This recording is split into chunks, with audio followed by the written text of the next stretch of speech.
Okay, I swear I was planning on reviewing Mean Girls this week like I said that I would, but something unexpected happened. My finger kinda sorta accidentally bought a ticket for the Beekeeper instead, and then my feet kinda accidentally walked in the direction of the theater playing the Beekeeper. And it took me 45 minutes to realize it wasn't Mean Girls. So I decided, oh well, might as well stay and finish this film. And so that's the completely true and unembellished story of how I went to go see a manly R-rated action film instead of a girly PG-13 musical. Honest. Alright, before we get started, as always, a quick thank you to my patrons over on Patreon. If you enjoy the content I make and would like to offer your support, then for as little as $1 a month, you can get your name listed right here at the start of every video. Link to that is in the description below. And now, let's get into the actual review.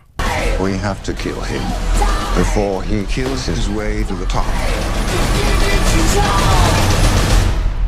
Honey?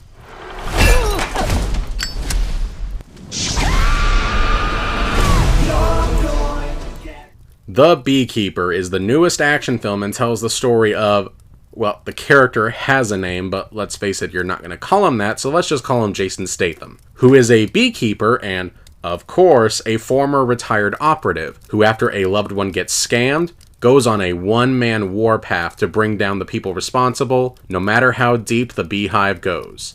Honestly, this one is pretty simple to review. If you enjoy the right kind of rubbish action films, particularly rubbish revenge action films, and you don't worry too much about things like its screenplay, then you'll probably enjoy it enough. I mean, let's be completely honest about what this is. This is a film that's meant to satisfy some sense of audience bloodlust, a sense of justice, a sense of wanting a wrong to be righted. And I can see people enjoying this film in a cathartic sense, because the victims of this warpath are largely people who run those call centers. You know, the ones that Mark Rober pranked, that scam the elderly out of their life savings and their retirement. So, of course, if you were ever the victim of these kind of scams, or have a loved one who was, or even if you just want to see these kinds of people punished violently, yeah, I can kind of get how these action scenes can feel very satisfying just on that level. And the film does give you some truly detestable people that you cannot wait to see having them beg for their life. In their introductory scene, we get to watch one of these scams play out, and these bad guys literally treat it like it's some kind of game show. But even then, that really only works for about half the film. By the end of the film's second act, and the time most of these call center people have been taken out, the film script kinda gets lost in this conspiracy and this maze of folks where you're trying to figure out who exactly works for who and which of the guys chasing after Statham are the good people chasing after him and who are the bad people chasing after him. The film even tries to build up this kind of personal one-on-one fight between him and some rando mercenary in the third act, just because said mercenary was the only one to ever kill another beekeeper,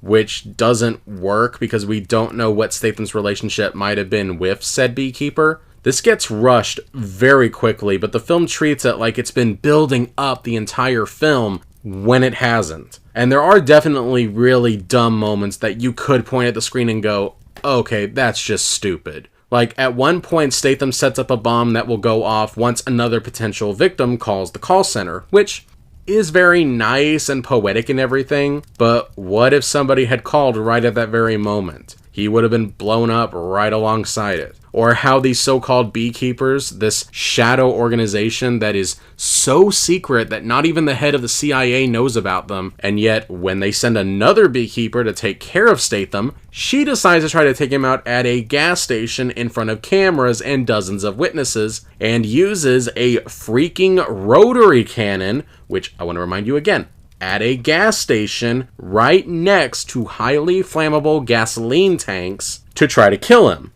Because trying to remain covert is for wimps, apparently. And those are the moments that make you go, yep, Kurt Wimmer definitely wrote this. But, I mean, the story isn't really why anybody would go to see this. They just want to see Jason Statham in some action scenes, disposing baddies, and for what it is, the movie delivers on that promise. The action scenes, directed by David Release the director's cut of Suicide Squad Ayer, are done just fine. Ayer, for all of his other faults as a director, does know how to stage action scenes, and this is no exception. There are some truly satisfying, gnarly kills in this, including one truly memorable and satisfying kill that'll probably go down as the one single thing that you remember about it. And it's appropriately gory without going too far into camp. The acting from everyone's mostly okay. Obviously, Jason Statham is doing his usual Jason Statham shtick. He could do this in his sleep. Emmy Raver-Lampman is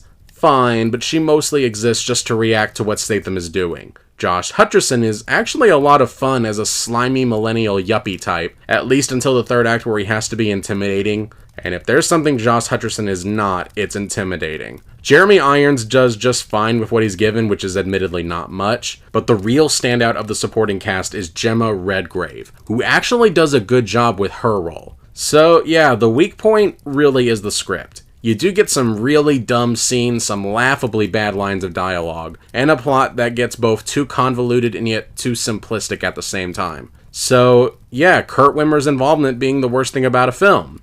Again.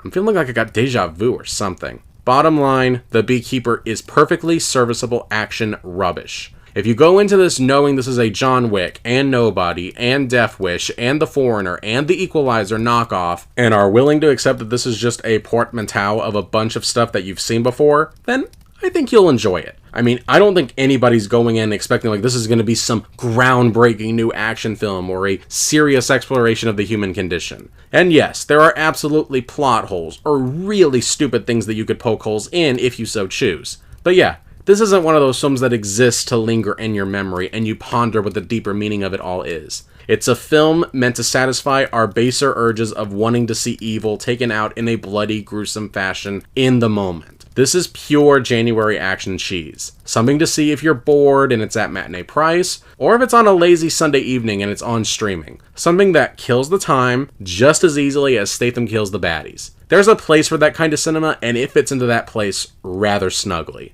The Beekeeper gets a low, but still steady, half-full shot.